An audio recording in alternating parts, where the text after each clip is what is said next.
L'influenza aviaria torna osservata speciale in Veneto, tra le regioni più esposte al rischio di diffusione del virus. A lanciare l'allarme è l'Istituto Zooprofilattico Sperimentale delle Venezie, che indica l'aviaria tra i virus monitorati per il potenziale pandemico.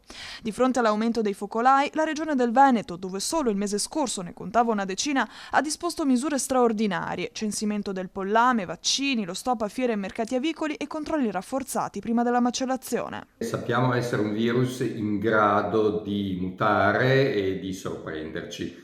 E sappiamo che è uno dei candidati anche per la prossima pandemia, da qui il motivo per cui è un sorvegliato speciale. Al momento non rileviamo mutazioni che ci preoccupano particolarmente, però insieme, grazie soprattutto anche all'opera dei servizi veterinari sul territorio, continuiamo un attento monitoraggio e sorveglianza, non solamente negli allevamenti domestici, ma anche sui volatili selvatici, ma anche sui mammiferi. I provvedimenti seguono le indicazioni del Ministero della Salute e puntano a contenere il virus. Si tratta di restrizioni che, oltre a rappresentare una tutela sanitaria, costituiscono anche una sicurezza per le imprese. Siccome nel nostro territorio ci sono diversi allevamenti avicoli, ovviamente il danno è ingente, per cui quello che chiediamo è ovviamente l'interessamento economico da parte delle amministrazioni regionali per il ristoro dei danni, e sperando nell'opportunità ovviamente che grazie al vaccino si aprirà una situazione di più tranquillità anche rispetto ai blocchi che sono dovuti per evitare la diffusione della malattia.